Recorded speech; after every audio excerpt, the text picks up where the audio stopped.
Okay mga kaibigan, kain po tayo. So, it's time to dinner na po. So, meron tayong rice. Yan.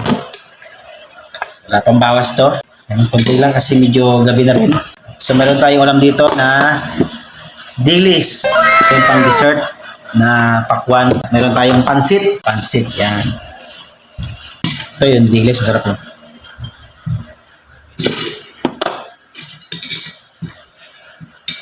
Huwag na tayo mag-kutsara. Kamay na lang tayo. Hipon. Ang bilis.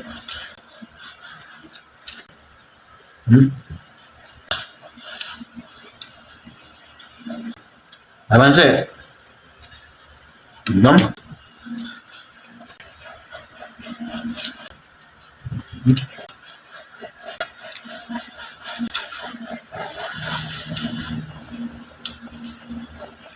Huwag kalimutan mag-follow at mag-share mga kaibigan. Thank you.